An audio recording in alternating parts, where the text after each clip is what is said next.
Oh, good morning and welcome to our home. So last week we shared a story from this book, A Mother's Final Gift, and we got quite a few comments that people really liked it. So I thought I'd share one more story from the book. Well, actually, it's from my mother's life. So when my father turned 80, my parents started a practice in which every evening, as they were going to sleep, they said goodbye to each other. And because they had each had really close friends that died in their sleep, and they never got to say goodbye. And so my parents would spend this time just telling each other how much they had enjoyed their 60 years of marriage together. Well, it wasn't 60 at that point, but they did happen to have 60 years altogether. And then in the morning, they'd wake up and they were there, and they were so happy and so grateful that they got to have another day together. I think it's such a beautiful practice. So there was no appreciation that was left unsaid between the two of them. It's like each day was a bonus. Yes. Yeah. So when my father actually did pass on at the age of 89, my mother had had all those years of saying goodbye to him and telling him how deeply she loved him. And, there was nothing left unsaid. So his passing was, of course, it was sad. But she also felt this comfort that she had expressed everything that she needed to. And also she had this feeling that my father was always close to her, even though he was no longer in his body, that he was always really, really close to her. And she believed this and felt this with all her heart. So she didn't mind living alone because she felt that he was still really there. She couldn't actually see him or hear him, but she felt that he was really, really close. So when my mother turned 87, it was time for her to renew her driver's license. And I worked so hard. Every evening I would be with my mom, and we'd make little flashcards on all the facts that she would have to know. A lot of them seemed totally irrelevant to her and her driving, like the car seat type thing. But anyway, every night, next night I'd go through the flashcards, and she would have forgotten everything. And she actually failed the test 3 times. And so the woman said, I'll tell you what, I will give you an oral test because maybe she's just not good at written tests. And I'm like, she isn't, She only has a high school education. She's not good at written tests. She said, I'll give her an oral test. Such a nice woman. And I got my mother, I took her to the beauty parlor and she got her hair done. She wore her favorite clothes, and the woman tested her so sweetly because I told the woman she only drives to church and it's on back roads and she likes to go a couple times a week and that's all she does. She said, you promise she won't be on the freeway? Yes, absolutely. No, she will not. So the woman was so sweet and lenient, and she gave my mother her driver's license, which she had for 2 more years. And then she was 89, and I got a visit from the local, a woman who's a police woman, and she said, I've been following your mother, and she's not a good driver anymore, and I can't take away her license until she does something really bad, but you could, and it's time. So I'm like, okay. And I told her she could no longer drive. And I set up these wonderful people to drive her to church, to take her to the beach for her walks, and people that she just loved and adored, like our son, who was 16 at the time, just got his driver's license, and he was thrilled. So, but she was not happy and I sold her car. There was not going to be any more opportunities. I took her keys. There was not going to be any more opportunities for her to drive. And my mother couldn't forgive me for that. So I called my brother and I said, please have a talk with Mom. My brother has a lot of authority in my mother's life. He talked to her. She still didn't believe him. Then I asked her minister. She kept saying, but I'm such a good driver. Why did Joyce take away my license? Yeah, she couldn't forgive me. Barry talked with her. I even had John Murray, our son, talk with her, our daughters. She right, she just kept saying. So, and it was the one point where, we didn't get along very well, and she would have visitors, and every time she would say, I was a good driver, and Joyce took away my driver's license, and she had no reason to do that. This was even when my mother was starting to get bedridden. She still would tell people that. So I just got used to it. That's something that was going to happen. And 3 weeks before she died, I was sitting real quietly in the room with her, and she opened her eyes and she said, oh, Hank, it's my dad's name. Here you are. I haven't seen you in so long. So now she could see him, and she could also hear him. And do you know what she asked him? She said, why did Joyce take away my driver's license? I was such a good driver. I'm like, oh my gosh, what's going to happen now? And there was a long silence for maybe 10 minutes. Nothing happened because I couldn't hear my dad. But she was hearing something.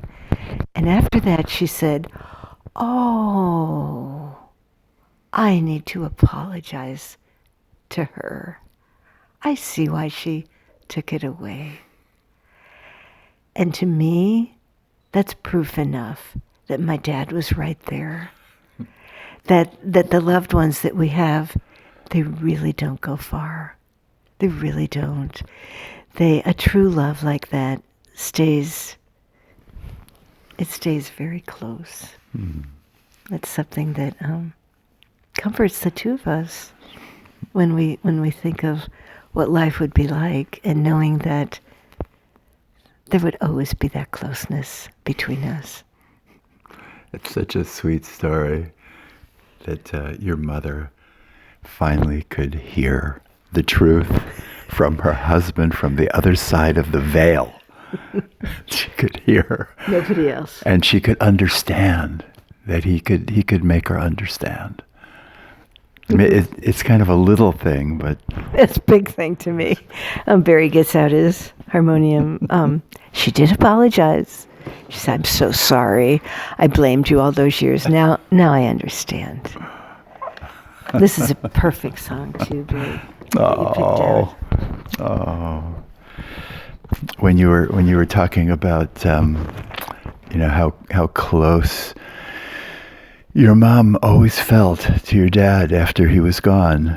I remember this one time. I mean, she used to sit on her little couch. She called it the Davenport, her little couch, and she'd say, I'm having some time with Hank right now.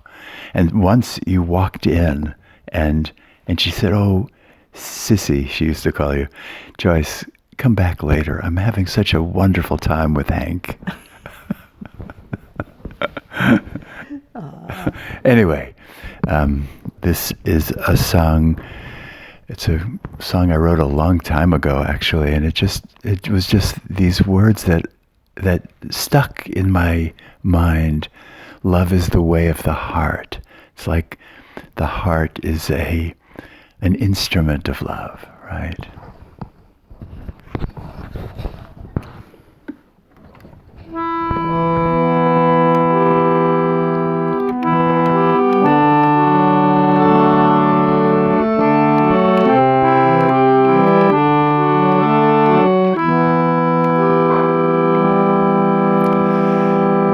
Just like the sun does shine, and just like the tide comes in, and just like a bell does chime. Love is the way of the heart. Love is the way of the heart. My feelings are sometimes clear. God's presence is always here. But sometimes I'm not aware that love is the way of the heart. Love is the way of the heart. Love is the way of the heart. It's been that way from the start. That love is the way of the heart. It's been that way from the start. That love is the way of the heart. Love is the way of the heart. Sometimes you feel so sad. You long for the love you had, but one truth can make you glad. Love is the way of the heart.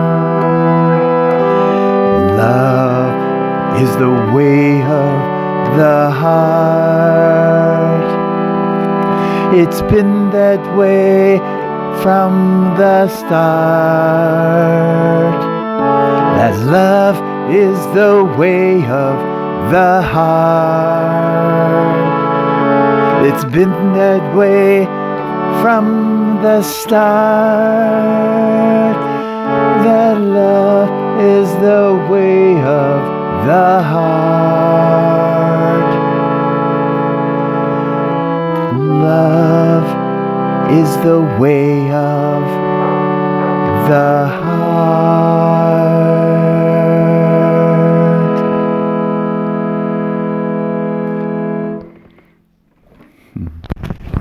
All right, so close your eyes and just feel your heart for a moment. Your spiritual heart, not just your physical heart. It's an instrument of love, just like a bell is an instrument of chiming, right? Your heart.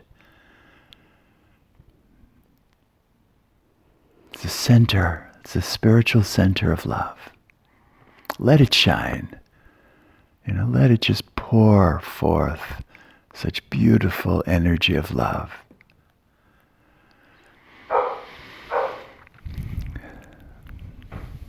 Our dog agrees. I don't know if you can hear her barking, but she says, yes, my heart too is an instrument of love.